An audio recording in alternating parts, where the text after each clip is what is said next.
Donc aujourd'hui, c'est un jour très spécial. En fait, je me rappelle, la première fois que je suis allé à Shivaratri, c'était en Inde, à Gokarna. Gokarna, c'est un endroit où ils adorent Shiva. Et à chaque Shivaratri, à tous les ans, ils font une grosse parade avec des gros chariots. Et je me rappelle une petite anecdote que j'aimerais vous partager. C'est des chariots qui sont vraiment immenses. Et les pujaris, il y avait tellement de gens qui cherchaient à faire des offrandes à Shiva que les gens lançaient des patates, des bananes, des pommes aux pujaris. Et les gens les lançaient tellement fort que les pujaris se protégeaient avec leurs assiettes de puja. Ouais. C'est ma première expérience de Shivaratri. Du coup, un Indien m'a donné une pomme, il m'a regardé et m'a dit « Vas-y, tente ton coup toi aussi. » T'as touché le pujaris? Pardon? T'as eu le pujaris? Quasiment. Donc, c'est un jour très spécial parce que Shiva, c'est une personnalité qui est très spéciale. Il est tellement spécial qu'il a même son tattva à lui-même, non? Donc, il y a Vishnu Tattva, mais il y a aussi Shiva Tattva. Je traduis les mots. Ah, d'accord. Donc, Tattva, ça veut dire un aspect de la vérité absolue. Donc, Vishnu Tattva, c'est une manifestation de Vishnu. Vishnu qui apparaît sur différentes formes. Et Shiva Tattva, c'est la vérité absolue qui se manifeste tel Shiva. Et il y a quelque chose qui est très intéressant dans la personnalité de Shiva, c'est que lui-même, en fait, des fois, se pose des questions sur les services que Krishna lui donne. On voit cet exemple dans le Brihad Bhagavatamrita, lorsque Narada Muni fait le tour de cette planète et aussi de l'univers entier pour essayer de trouver la personnalité qui a reçu la plus grande miséricorde de Krishna. Il se rend à un moment donné à Shivaloka. Et la scène qu'il aperçoit devant lui est vraiment fabuleuse. Il voit Shiva accompagné de Parvati et de tous leurs associés qui font un immense kirtan. Shiva qui joue le tambour et Parvati qui danse sur le chant du kirtan. Et lorsque les kirtans se terminent, Narada Muni rencontre Shiva et commence à lui exprimer son appréciation. Il commence à adorer et à exprimer les qualités de Shiva. Et Shiva, dans sa profonde humilité, se bouche les oreilles complètement, se disant « Oh, je ne suis pas un dévot, je ne suis pas un dévot, tu devrais aller voir Prahlad Maharaj. » Et dans toute son humilité, lors de la discussion avec Narada Muni, le Seigneur Shiva lui explique qu'il ne comprend pas toujours quel service Krishna lui donne, et à travers ces services, il exprime que justement, il ne sent pas qu'il est la personne qui a reçu la plus grande miséricorde. Comme par exemple, Krishna lui donne le service de devenir Shankaracharya. Non? Et Shiva exprime pourquoi m'a-t-il donné ce service. Donc si je comprends bien, donc Shankaracharya, Krishna m'a demandé de venir sur cette terre et d'inspirer les gens à rejeter Krishna. Krishna m'a demandé de faire que les gens se tournent et qu'ils se tournent davantage vers l'impersonnalisme. Donc pourquoi Krishna m'a-t-il donné ce service?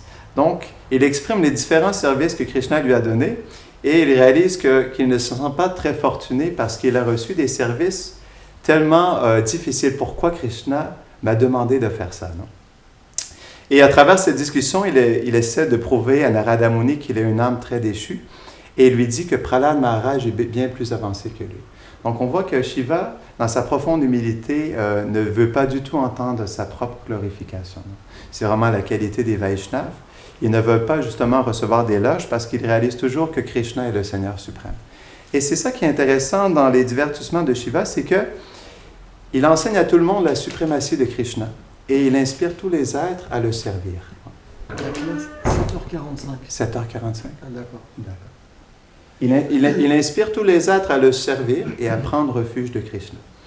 Et si on voit justement, on pourrait comprendre que Shiva a une position dans ce monde matériel, dans le sens où il est le destructeur de cet univers. C'est lui qui régit le mode de l'ignorance.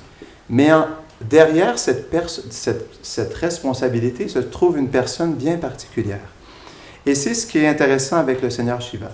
On peut le voir qu'il a différentes relations avec Krishna, que ce soit au niveau du Tattva, on expliquait tout à l'heure la vérité absolue, que ce soit au niveau des Aishvarya Lila, ce sont les divertissements qui sont plus dans l'opulence, dans la majesté, ou les divertissements qu'on appelle Nara Lila, qui sont des divertissements qui sont plus humains, comme Krishna à Vrindavan ou le Seigneur Ramachandra.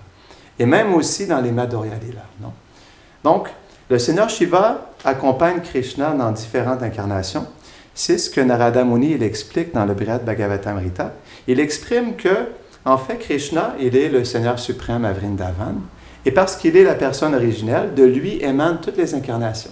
Donc, de Krishna à Vrindavan émane Dwarka Krishna, de Dwarka Krishna émane le Seigneur Narayan, ainsi de suite, jusqu'à justement les émanations qui sont plus plénières ou partielles. Et c'est la même chose pour les associés de Krishna à Vrindavan. Comme Krishna est la personne originelle, les Vrajavasis sont aussi les associés originels de Krishna. Donc, de eux émanent aussi les résidents de Dwarka. Des résidents de Dwarka émanent les résidents de Vaikuntha-loka, et des résidents de Vaikuntha-loka émanent les demi-dieux. Non? Et c'est la même chose pour Shiva. Donc, on comprend qu'il y a Sadashiva, qui est entre les deux mondes. Il y a aussi les 11 Rudras, qui sont différentes manifestations de Shiva. Donc, qui est Shiva? Non? Il se manifeste de toutes sortes de manières, mais c'est expliqué par nos acharyas que le Shiva originel est Gopishvar Mahadev. Et Gurudev a raconté l'histoire ce matin de Gopishvara, Shiva qui voulait justement faire partie de la danse rasa. Et finalement, Krishna lui a donné la position d'être gardien de la danse rasa. Donc, on voit justement comme aussi les associés de Vrindavan sont les associés originels, Gopeshwar Mahadev est aussi le Shiva originel qui est le gardien de la danse rasa. On pourrait dire que c'est son service originel. Non? Et de lui émanent les autres Shivas, dont Sadashiva, qui est une émanation plénière de Krishna, et Shiva qui est une manifestation partielle de Sadashiva. Donc c'est un peu compliqué, mais c'est important de un peu expliquer le tattva avant de partager les histoires sur Shiva. Non? Donc, si on regarde les Aishvarya Lila, les divertissements dans l'opulence, Shiva, en fait, il est le Ishtadev de Krishna lorsque Krishna est à Dwarka. Est-ce que vous avez déjà entendu parler que même Shiva, lorsqu'il était à Dwarka, a adoré Shiva pour avoir un enfant dans le sein de Jambavati? Mais même si Krishna adore Shiva, même si Ramachandra adore Shiva, comme par exemple aussi Ramachandra, avant de traverser l'océan, il a établi une murti de Rameshwar Mahadev. Non? Il a aussi adoré Shiva pour pouvoir avoir ses bénédictions et traverser l'océan. Ça, c'est la relation que Shiva il a avec Krishna, mais plus dans le mode de l'opulence. C'est de cette manière qu'il se manifeste. Et même si Shiva semble partager ses bénédictions, il ne se sent jamais supérieur à Krishna. Il y a un divertissement particulier où parfois Shiva donne ses bénédictions, mais il se sent toujours inférieur à Krishna dans son rôle de serviteur. Non? Donc, il y a plein d'histoires aussi de Shiva dans cet aspect de l'opulence. Vous connaissez sûrement aussi l'histoire de Vrikasura. On voit que Shiva, dans sa grande magnanimité, il donne des bénédictions facilement. Il s'appelle Ashutosh. Ashutosh veut dire qu'il est facilement satisfait, mais il est facilement aussi en colère. C'est la personnalité de Shiva. Et à un moment donné, il y avait une personne du nom de Vrikasura. Et Vrikasura était un être assez démoniaque. Il voulait avoir la compagne de Shiva, Parvati. Donc, il a fait des intenses austérités. C'est expliqué dans le Srimad Bhagavatam qu'il faisait même des sacrifices en coupant des parties de son corps. Donc, c'était quand même très intense. Et naturellement, Shiva, parce qu'il donne refuge aux êtres dans le mode de l'ignorance, il faut comprendre que c'est une austérité dans le mode de l'ignorance. Donc, Shiva est apparu pour un peu le faire cesser d'accomplir de telles austérités et il lui a dit « Qu'est-ce que je peux t'offrir comme bénédiction ?» Donc, Vrikasura lui a demandé la bénédiction lorsqu'il touche la tête d'une personne, que cette tête explose sur le champ. Donc, OK, dès que Shiva lui a donné cette bénédiction, Vrikasura immédiatement a voulu essayer sa bénédiction et toucher la tête de Shiva. Il faut comprendre que Shiva, il est très rusé. Il partage des bénédictions à toutes sortes de démons, la plupart du temps pour justement les défaire de leur orgueil. Mais pour ce qui est de Vrikasura, Shiva a été triché lui-même dans ce divertissement avec Vishnu et il se croyait rusé en lui donnant cette bénédiction, mais à son tour, grâce à cette bénédiction, il s'est fait courir après Vrikasura qu'il a poursuivi partout dans l'univers Et Shiva ne savait plus où aller. Donc il a rencontré Brahma, il a rencontré Chandra, toutes sortes de demi-dieux. Et tous les demi-dieux lui disaient qu'ils ne pouvaient rien faire pour lui. Jusqu'à temps qu'il aille prendre refuge de Vishnu. Et dès qu'il est allé voir Vishnu, Vishnu est apparu sur la forme d'un jeune brahmachari attirant.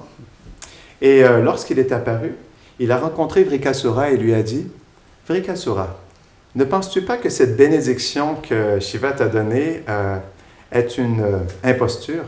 Ne crois-tu pas que ces bénédictions sont en réalité juste une manigance pour prouver justement qu'il est le Seigneur suprême? » Donc, dans cette lancée, le Seigneur Vishnu essayait de convaincre Vrikasura que Shiva, en réalité, n'avait pas de pouvoir mystique et que toutes les bénédictions qu'il offrait étaient tout simplement une supercherie.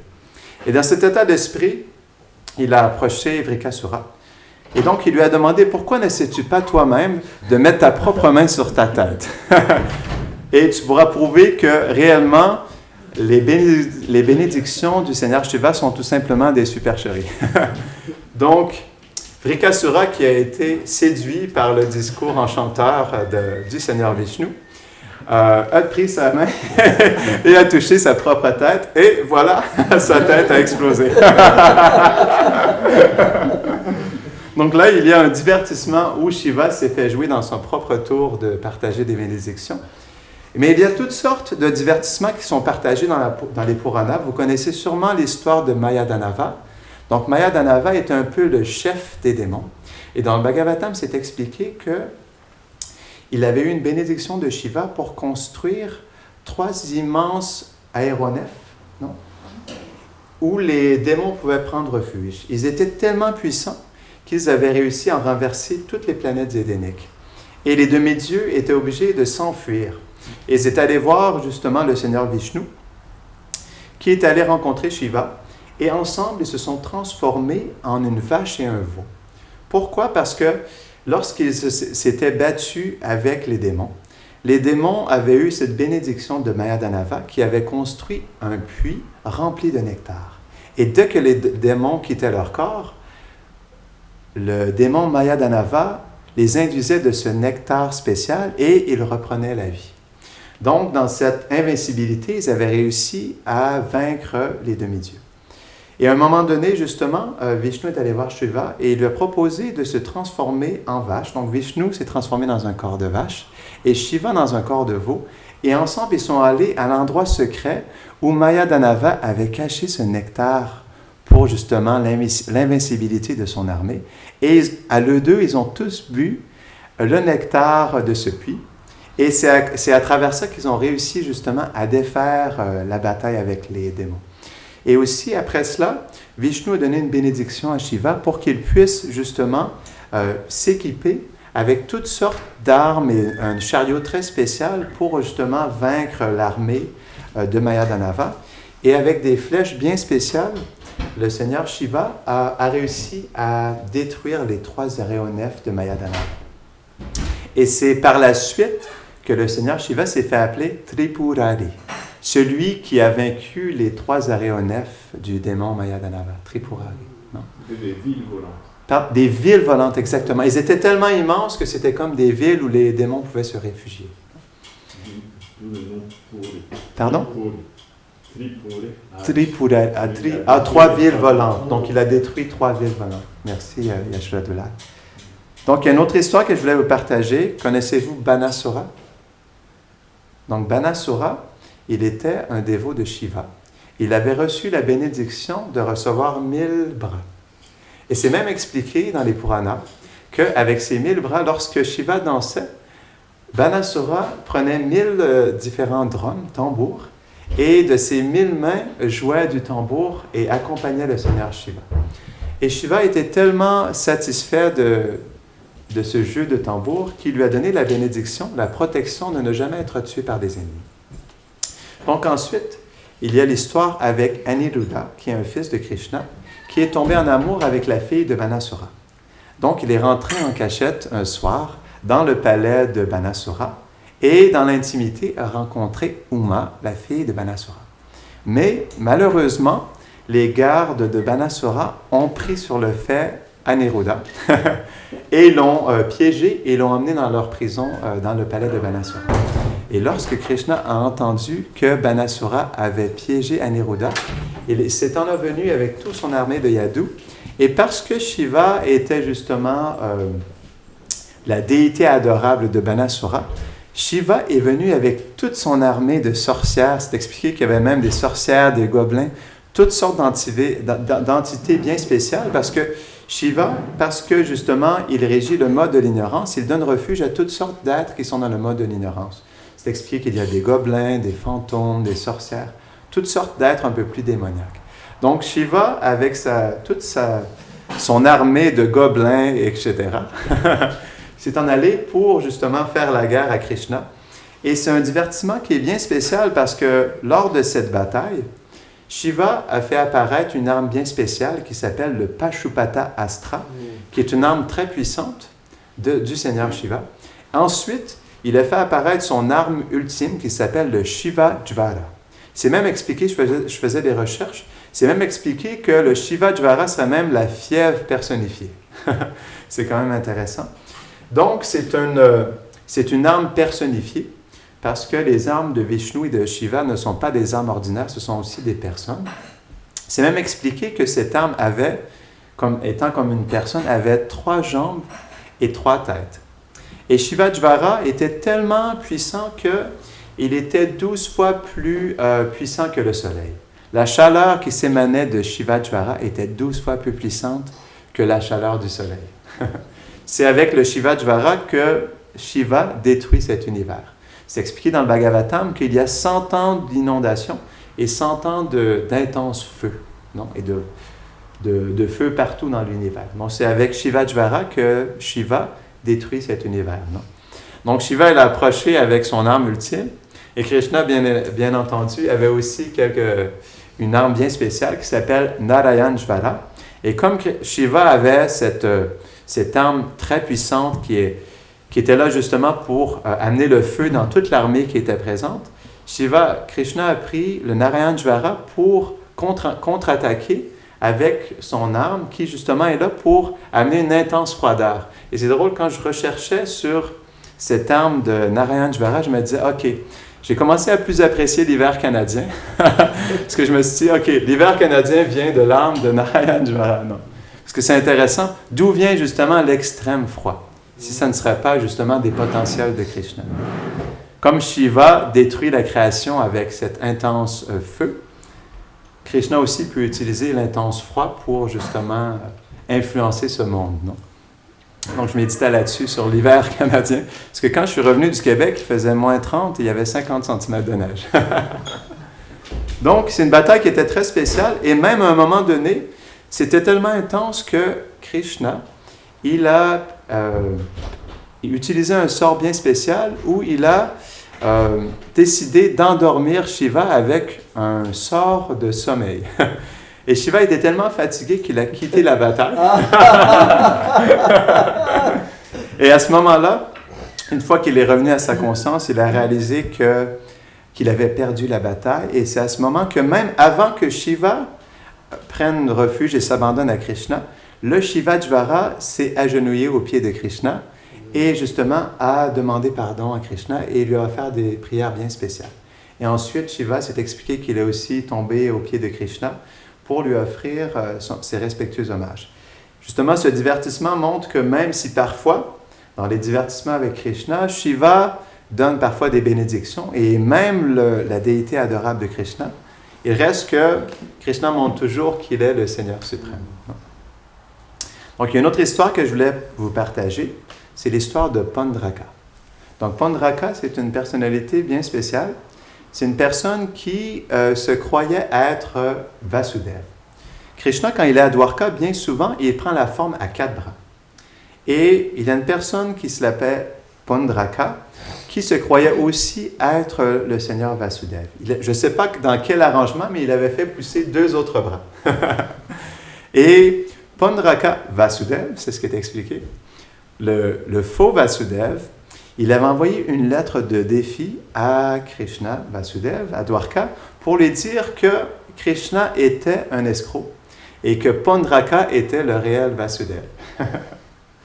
Donc, Pondraka a envoyé, parce qu'il était aussi un cher dévot de Shiva, il a envoyé un démon bien spécial, donc avec des bénédictions qu'il avait eues du Seigneur Shiva. Il avait fait des profondes austérités et il avait demandé à Shiva comment il pouvait vaincre Krishna. Donc Shiva lui avait donné la bénédiction de manifester un démon.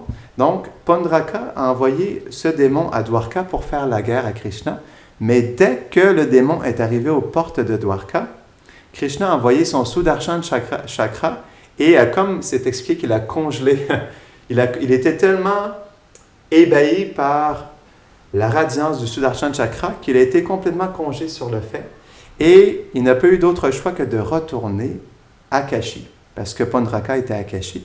Et c'est expliqué que quand un démon est envoyé pour détruire quelque chose, si on contrecarre son plan de détruire, il doit retourner à la personne qui a fait l'incantation.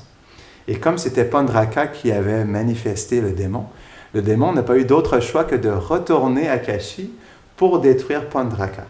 Donc c'est expliqué que dès qu'il est revenu à Kashi, qui était le siège de Shiva, il a immédiatement coupé la tête de Pondraka qui est tombé dans le territoire de Kashi.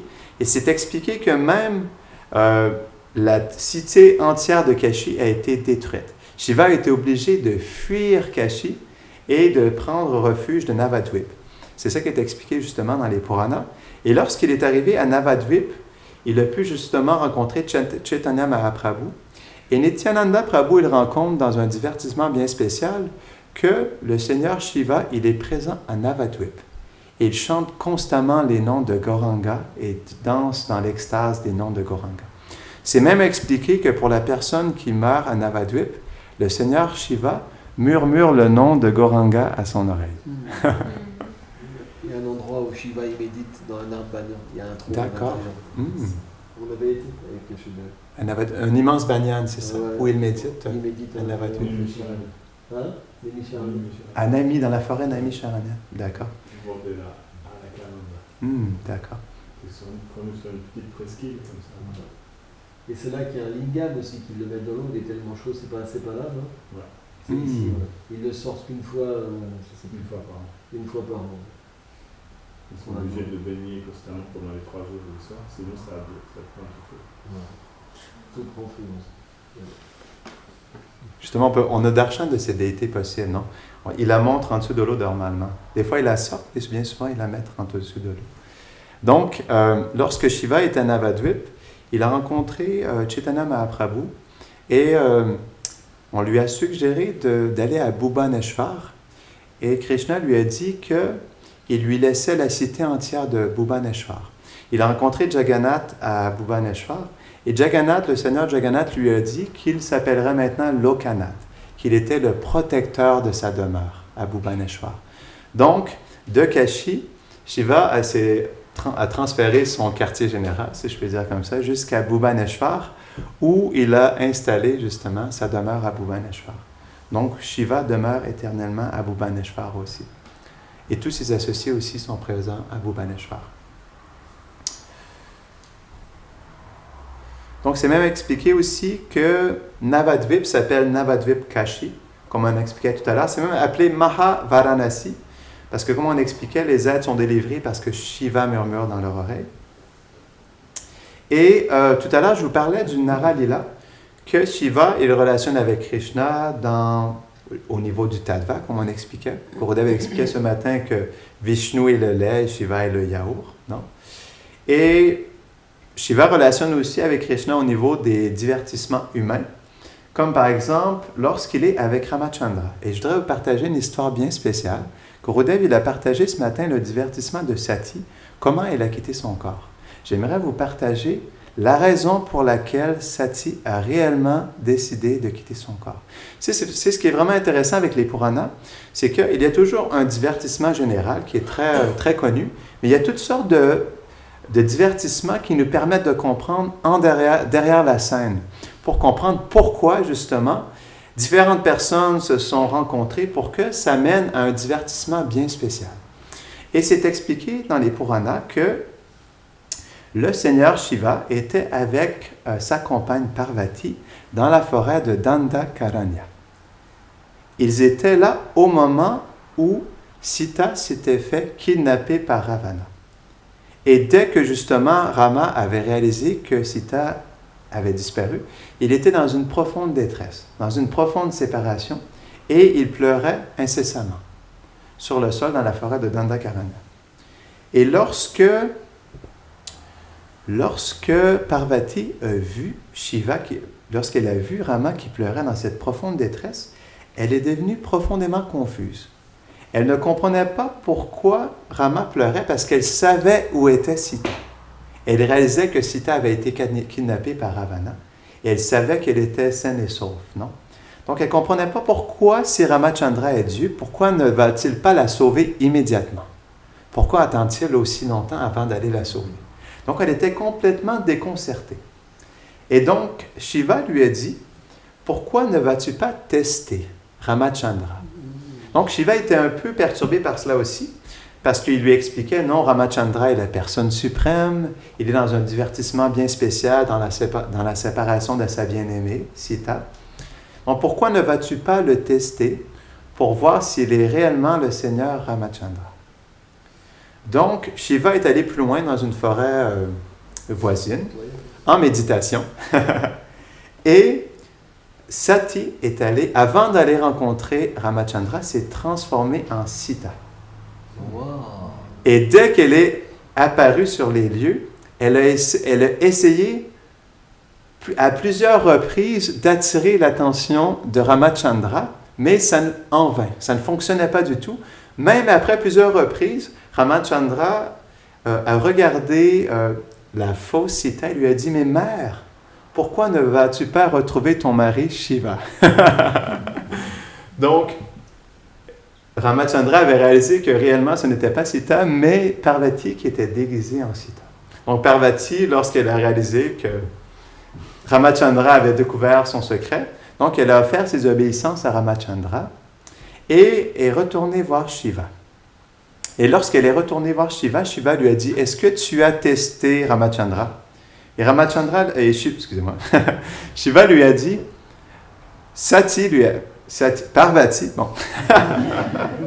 Parvati lui a dit, non, j'ai pas eu besoin. Lorsque j'ai vu Ramachandra, j'ai compris qu'il était la personne suprême et je n'ai pas eu besoin de le tester.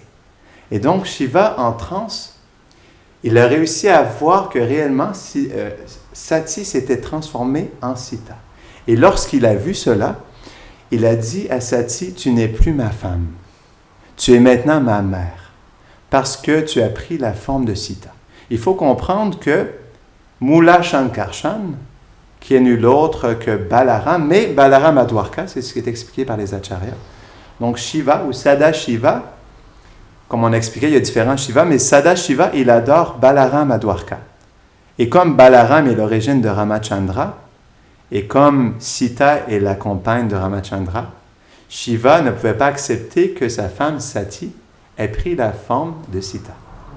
Donc c'est à partir de ce moment qu'il a décidé d'accepter Sati comme sa mère. Et par la suite, il est rentré en profonde méditation, en samadhi pendant des milliers d'années, en négligeant complètement Sati. Et c'est après des milliers d'années de transe que Sati a commencé à réaliser que Shiva n'allait plus jamais l'accepter comme sa compagne, parce qu'il l'avait accepté comme une mère. C'est même expliqué, j'ai oublié un détail, qu'ils avaient quitté la forêt de Dandakaranya et étaient retournés à leur chalet, non, si je peux expliquer comme ça, à leur demeure à Kailash. Et lorsque Shiva a donné un siège à Sati, il lui a donné un siège en face de lui. Normalement, la femme de Shiva s'assoit à sa gauche. Mais il a assis en face de lui, signifiant qu'elle était comme sa mère, comme son gourou. Comme il avait accepté comme sa mère, elle était maintenant son gourou. Donc c'est pour ça qu'il n'y avait plus du tout de relation possible comme sa compagne. Donc par la suite, il est rentré en profonde samadhi. Et Sati, après des milliers d'années, a accepté qu'elle n'était plus du tout la femme de Shiva. Et c'est à partir de ce moment qu'elle a décidé de quitter son corps. Parce qu'elle a dit, si je ne peux pas dans ce corps être la femme de Shiva, à quoi bon sert garder ce corps? Et c'est à ce moment, par la suite, qu'il y a eu le sacrifice avec Daksha, et ensuite il y a eu cette opportunité pour Sati de quitter son corps. Elle a voulu quitter son corps parce que justement, elle croyait qu'elle avait fait une offense à Shiva et Ramachandra en prenant la forme de Sita. Et elle savait que si elle quitterait son corps, comme par exemple Brahma, lorsqu'il était attiré par sa propre fille, avait décidé de quitter son corps. Et à ce moment, Sati a décidé de quitter son corps pour reprendre un autre corps et elle a pris le corps de Parvati. Elle est devenue la fille des Himalayas et ensuite elle est devenue la compagne de Shiva. C'est comme ça que Sati a décidé de quitter son corps. Vraiment intéressant, non? Donc, voyons voir s'il y avait autre chose. Il est quelle heure? Il reste 20 minutes. Il reste 20 minutes, ok, d'accord. Donc, c'est expliqué que ceux qui adorent Shiva comme un seigneur indépendant sont comme Vrikasura qui veut se divertir avec l'énergie de Krishna. C'est pour ça que Shiva ne doit jamais être adoré seul, non? Parce que justement, si on décide d'adorer Shiva seul, les acharyas expliquent, c'est comme si on voudrait se divertir de l'énergie de Krishna. C'est pour ça qu'il y a plusieurs adorateurs de Shiva, mais il faut faire attention justement d'adorer Shiva avec Krishna. Parce que Shiva est le plus grand dévot de Krishna. Donc il y a un verset dans le Bhagavatam qui explique que le Gange est la plus grande des rivières, que Krishna est la plus grande des déités et que Shiva est le plus grand des Vaishnavas. Krishna, il explique lui-même dans le Bhagavatam qu'il n'accepte pas l'adoration. Il préfère, au lieu qu'on l'adore lui-même, il préfère qu'on adore les dévots de Vishnu, ou les dévots de Krishna. Donc, on expliquait tout à l'heure que Shiva est un dévot de Balaram. Il chante constamment les noms de Ram, le nom de Balaram. C'est expliqué que Shiva est un dévot de Balaram. Et comme on expliquait tout à l'heure qu'il y a différentes manifestations de Shiva, Gopeshwar Mahadev à Vrindavan adore Radha et Krishna. Mais Sada Shiva adore Balaram à Dwarka. Donc c'est intéressant de voir comment Shiva, dans différentes manifestations, adore différentes incarnations aussi, ou différentes personnalités de Krishna ou de Balaram. Non? Donc une autre histoire que je voulais vous raconter, Chitraketu. Donc c'est bien intéressant, il faut comprendre que Chitraketu était aussi un disciple de Mula Sankarshan, de Balaram. C'est la raison pour laquelle il était un frère en Dieu de Shiva. Donc, juste pour vous mettre un peu dans l'ambiance, il faut comprendre que Chitraketu était un cher ami, frère en Dieu de Shiva, mais à un moment donné, il volait tout près d'un lieu où Shiva donnait une conférence, accompagné de tous ses disciples, mais il était assis avec Parvati qui était assis sur lui. Mais il faut comprendre que parfois, Shiva, il est complètement nu. Et dans ce divertissement, Shiva et Parvati étaient complètement nus. Et donc, lorsque Chitraketu a vu justement Shiva qui était assis de la sorte, amicalement, il a dit justement, devant toute l'assemblée des disciples de Shiva, il a dit « Ah, c'est une position intéressante, Shiva, dans laquelle partager cette conférence. » Et donc, du coup, Parvati a vraiment mal pris cette opinion de Chitraketu parce qu'elle ne comprenait pas nécessairement la relation qu'il avait avec Shiva. Et elle a maudit Chitraketu, non? Et par la suite, Shiva lui a expliqué, non, Chitraketu est mon cher ami. Et donc, il y a un divertissement bien spécial autour de ça. Je ne partagerai pas le divertissement de Chitraketu, mais juste pour montrer que Shiva est une personnalité bien spéciale et il faut comprendre que même s'il est dans un théâtre de divertissement où il est nu, assis avec Parvati, Shiva est justement le maître de tous les yogis. Il n'est pas du tout affecté par la concupiscence. Même Mohini Murti, il faut comprendre que Mohini Murti est Krishna. Et c'est expliqué par les acharyas que lorsque Krishna a pris la forme de Mohini Murti, il a infusé dans le cœur de Shiva l'attirance pour Mohini Murti. Parce qu'il faut comprendre que Kamadev lui-même a essayé de perturber Shiva dans sa méditation, dans sa transe. Et donc, Shiva est souvent en samadhi. Et il était en profonde méditation, il était un peu, on pourrait dire, saoulé que Kamadev essayait de perturber sa méditation. Il a ouvert son troisième œil et immédiatement, il a brûlé Kamadev. Donc, c'est Cupidon, excusez-moi, c'est ça. Kamadev et Cupidon, non? Donc, il faut comprendre que oui, Shiva, il est très facilement satisfait, mais il est très facilement en colère aussi. Donc, c'est un divertissement qui montre que parfois Shiva rentre facilement en colère aussi. Donc, voyons voir s'il y a d'autres choses que je pourrais vous partager. Ah! Un autre divertissement avec Shiva. Donc, vous connaissez tous, Gurudev ce matin expliquait le divertissement de l'océan de lait. Donc, il faut comprendre que ce divertissement inclut toutes sortes de personnalités. C'est vraiment un divertissement qui est très spécial. Parce que, donc, comme l'expliquait Gurudev ce matin, pour pouvoir barater l'océan de lait, donc il y avait Kurma qui était un peu comment on peut dire, le pivot pour que l'océan puisse être baraté. Donc Vasuki qui est une émanation de Balaram, c'est ça? De Radharani, excuse-moi. Donc Vasuki, le serpent qui est une émanation de Radharani, était justement comme la corde. Et à un moment donné, lorsque l'océan de lait était baraté, il y a une chose qui est apparue, c'est un poison très intense. Et donc Krishna a demandé à Shiva de prendre le poison. Et dès que Krishna a commencé à avaler le poison, il s'est dit... excusez-moi. Dès que Shiva a avalé le poison, il s'est dit, mais je ne peux pas avaler le poison parce que Krishna réside dans mon cœur. Donc, je vais le laisser juste dans ma gorge. Et c'est la raison pour laquelle la gorge de Shiva est devenue bleue, parce qu'il ne voulait pas avaler le poison pour que ça se dirige vers le cœur. Non. Et c'est à ce moment que le Seigneur Shiva s'est fait appeler Nilikant, celui qui a la gorge bleue. Non. Donc, les acharyas partagent des détails intéressants sur la raison pour laquelle, justement, Shiva n'a pas voulu avaler le poison. Non? Donc, un autre divertissement aussi, c'est expliquer qu'il y avait une personne qui voulait devenir riche. C'était aussi un dévot de Shiva. Donc, Shiva, il donne facilement des bénédictions matérielles. C'est expliqué dans le Bhagavatam que le Seigneur Shiva, par exemple, les dévots de Shiva, c'est expliqué dans le Bhagavatam, ils critiquaient un peu les dévots de Krishna parce qu'ils expliquaient pourquoi les dévots de Krishna sont toujours pauvres. Pourquoi sont-ils toujours qui n'ont plus aucune richesse? Pourquoi Krishna leur enlève tout? Tandis que nous, les dévots de Shiva, recevons la richesse et l'opulence, non?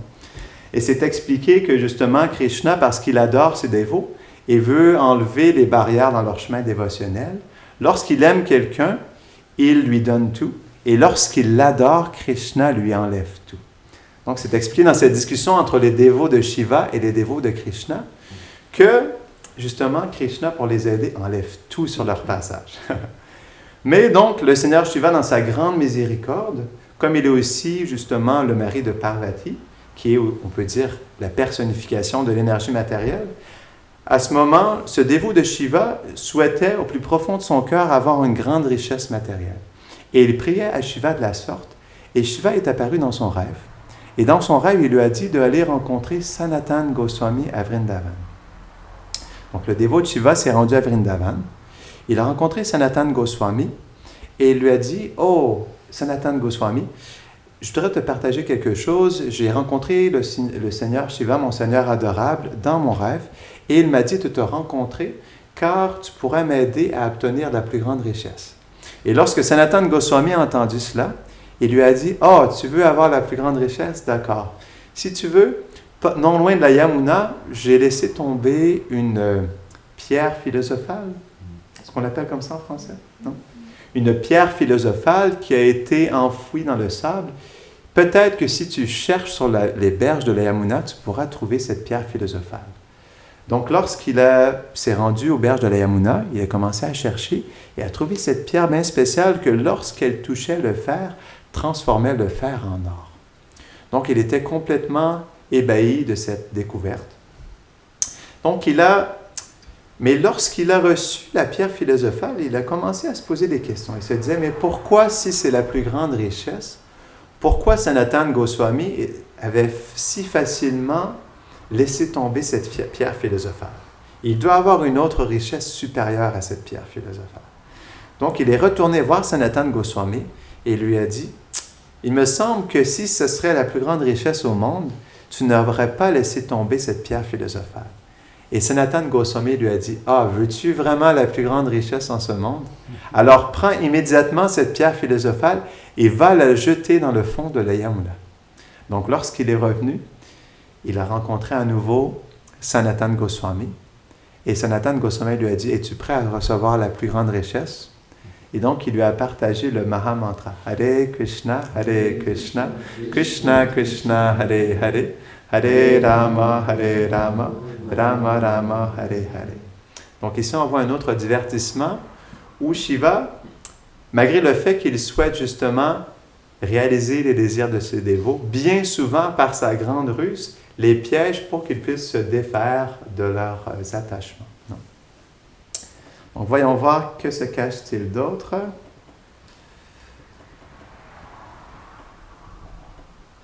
Donc, c'est ce que je voulais partager sur Shiva aujourd'hui. Est-ce que tu voulais dire quelque chose, Gurudev, avant qu'on se dirige vers un bhajan ou vers la... Il y a un divertissement particulier. C'est qu'à un moment, en fait, il y a un lingam très spécial que Ramachandra adorait et qui s'appelle Rameshvara. Et en fait, les dévots étaient en train de crier Rameshvara, en fait que Shiva est le seigneur de Ram. Et à ce moment-là, le lingam, il s'est expliqué qu'il y a une voix qui lui a dit non. En fait, c'est que Ram est le seigneur de Shiva. Voilà. En fait, Shiva n'accepte jamais d'être supérieur à Krishna. Simplement, comme il est le serviteur de Krishna, pour que le divertissement puisse se faire, comme t'expliquais, dans les divertissements de douceur où le Seigneur manifeste sa forme apparemment humaine, quoi. Hein, la Bible explique que l'être humain est fait à l'image de Dieu. Donc la forme originelle du Seigneur est très proche des êtres humains. Bon, c'est quand même différent, les êtres humains c'est très moche quand même. Le Seigneur est extrêmement beau, quoi. Mais en fait, dans ce divertissement, le Seigneur lui-même, par son propre désir, il désire être le serviteur de ses dévots. C'est expliqué. Donc, il oublie lui-même, en fait, qu'il est le Seigneur suprême et il s'absorbe, en fait, dans l'amour de ses dévots. Et dans cette circonstance-là, Shiva, pour aider, en fait, Krishna, accepte parfois d'être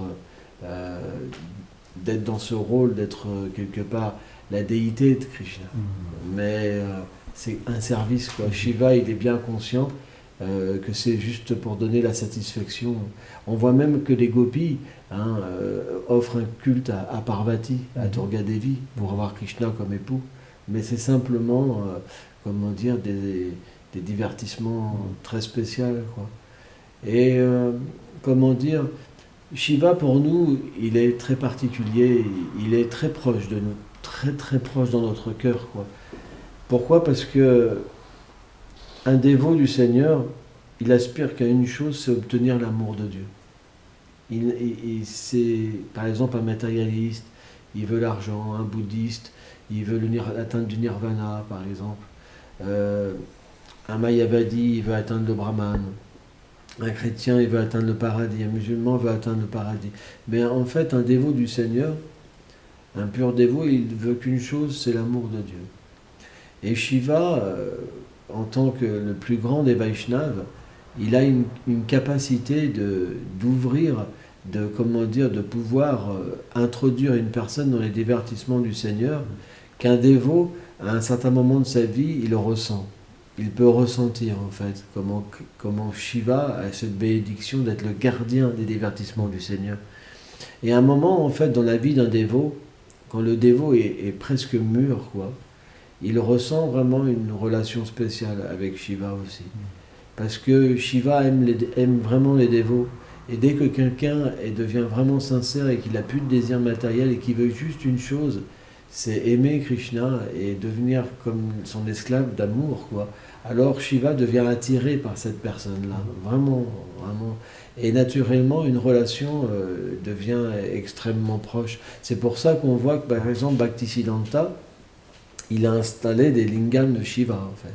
On voit au Yogapith, par exemple, il y a des très beaux lingams de Shiva. Mais quand Bhaktivedanta est venu en Occident, il n'a pas installé de Shiva Lingam parce qu'il devait enlever cette adoration des demi-dieux. Parce que les gens adorent n'importe qui comme étant le Seigneur suprême. Donc, Prabhupada a véritablement caché cette adoration.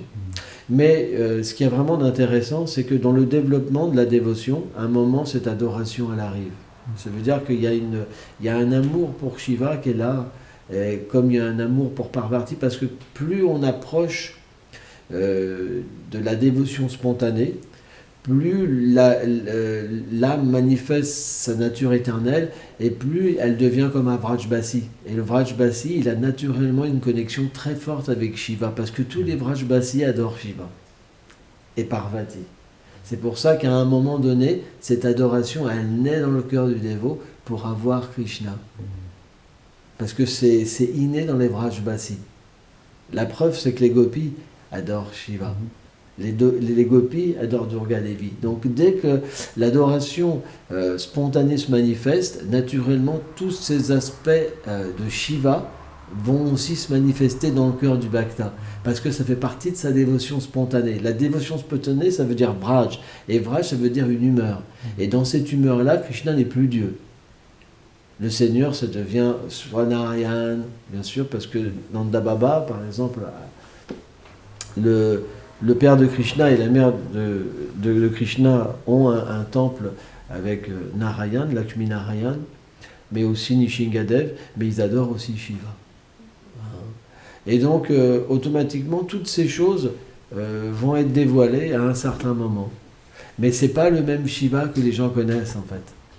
C'est un Shiva qui habite éternellement dans la demeure du Seigneur et qui fait son service. Comme par exemple, dans la demeure du soleil, dans la demeure du Seigneur, il n'y a pas besoin de soleil. Mais pourtant, il y a un soleil. Mais le soleil qu'il y a dans la demeure du Seigneur, ce n'est pas le même soleil que chez nous. C'est un dévot, en fait, qui fait son service. D'amener une atmosphère, etc., etc. Donc, on rentre dans quelque chose de beaucoup plus intime. Hein. Et ça, toutes ces choses sont en fait révélées à un moment particulier dans le cœur du dévot, quoi.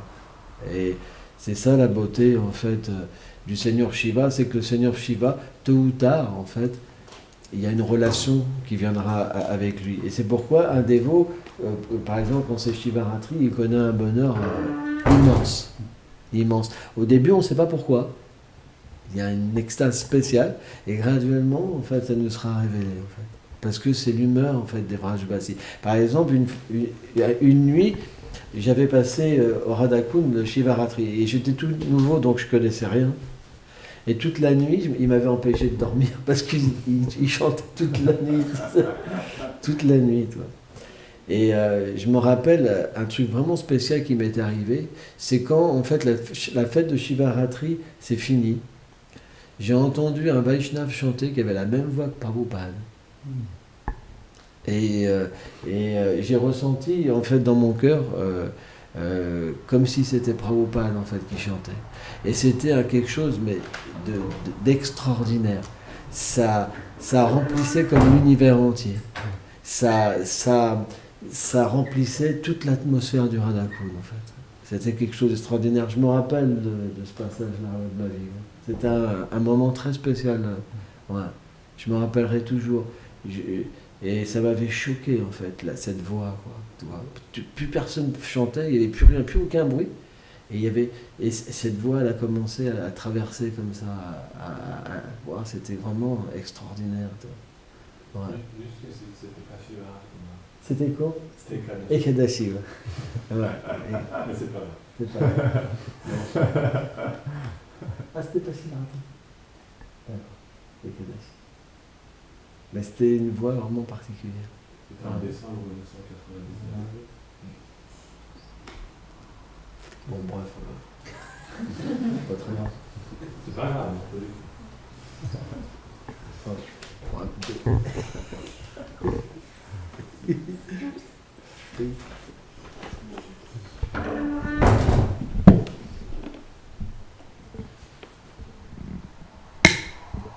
Jai Gopeshwar Mahadev ki, Jai Shivaratri ki, Jai.